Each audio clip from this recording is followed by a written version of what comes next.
Hello दोस्तो, आजच्या नवीन कथेमध्ये आपल्या सर्वांचं स्वागत आहे. आजच्या नवीन कथेचं नाव आहे मैत्री विश्वासघातकी. पुण्यातल्या एका कॉलेजमध्ये 3 जिवलग मित्र होते. समीर, रोहन आणि विक्रम.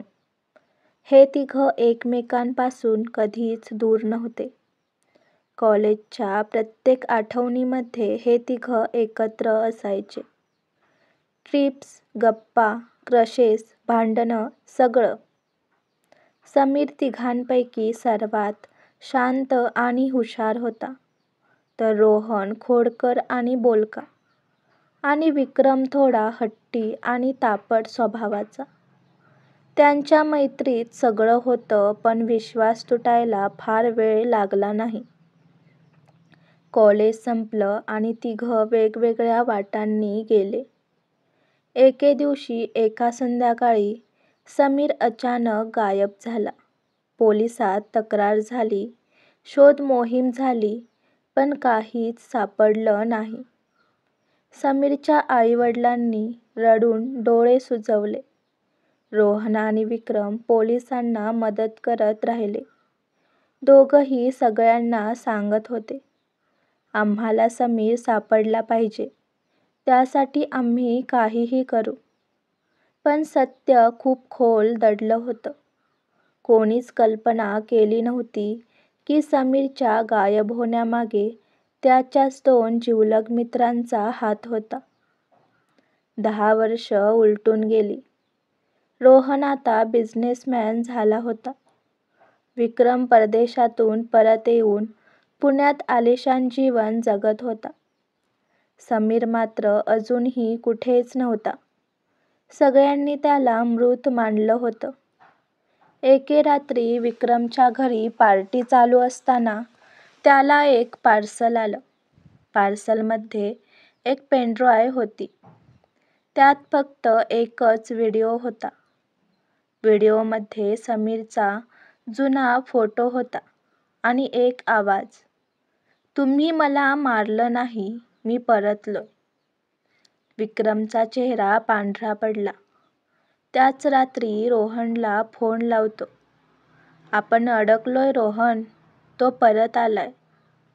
10 वर्षापूर्वीचं सत्य हळूहळू उघड होऊ लागलं. त्या रात्री कॉलेज संपल्याच्या सेलिब्रेशनसाठी तिघं एका फार्महाऊसला गेले होते.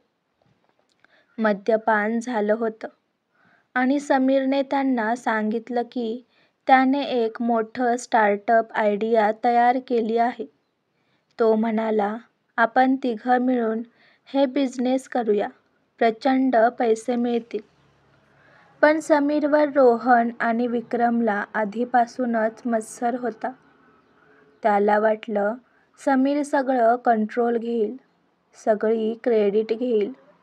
त्या रात्री वाद वाढला आणि रोहन व विक्रमने त्याला ढकललं.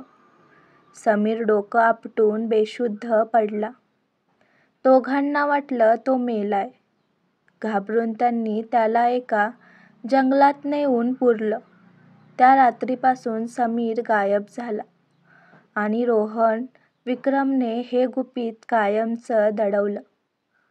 10 वर्षांनी समीर जिवंत परतलाय. तो त्या रात्री मेला नव्हता. एक गावकरी त्याला मिळाला. त्याने त्याला वाचवलं, पण समीरने पोलिसात तक्रार केली नाही. तो गायब राहून आपल्या मित्रांच्या विश्वासघाताचा पुरावा गोळा करत होता. समीरचं एकच मिशन होतं, सूड. त्याने रोहनच्या बिझनेसचं आर्थिक नुकसान केलं, विक्रमच्या पर्सनल लाईफमध्ये गोंधळ माजवला, दोघांच्या विरुद्ध पुरावे लीक केले. मीडिया गाजू लागली. रोहन, विक्रम आता एकमेकांवर संशय घेऊ लागले. दोघंही एकमेकांवर ओरडत होते, तूच समीरला फसवलंस. नाही, तू केलं. मैत्री आता सुडाच्या ज्वालेत पेटली होती. एके रात्री रोहन आणि विक्रम समीरला भेटायला गेले. जुने मित्र आता शत्रू झाले होते. समीर थंड आवाजात म्हणाला, मी मेलो नाही, पण तुमच्या विश्वासघातामुळे माझ्यातला माणूस मरून गेला. रोहन रडत म्हणाला. चूक झाली समीर, आम्हाला माफ कर. पण समीरच्या डोळ्यात क्षमा नव्हती. अचानक गोळीचा आवाज आला. विक्रमने बंदूक उचलली होती, पण गोळी समीरला नाही, रोहनला लागली. रोहन जमिनीवर कोसळला. विक्रम हादरून समीरकडे पाहू लागला. समीर म्हणाला, तुझा सूड संपला विक्रम, पण माझा नाही. समीरने पोलिसांना फोन केला. विक्रमला अटक झाली. रोहन मरण पावला आणि समीर एकटाच उरला. एकेकाळी तिघांच्या हशांनी गजबजलेली मैत्री आता स्मशानासारखी शांत झाली होती. विश्वास तुटला की मैत्री मरते, पण कधी-कधी मैत्री मेल्यानंतरही सूड जिवंत राहतो. आजची कथा आवडला असल्यास व्हिडिओला लाईक करा, चॅनलला सबस्क्राईब करा आणि कथा कशी वाटली हे कमेंटद्वारे जरूर कळवा. व्हिडिओ जास्तीत जास्त शेअर करा. धन्यवाद.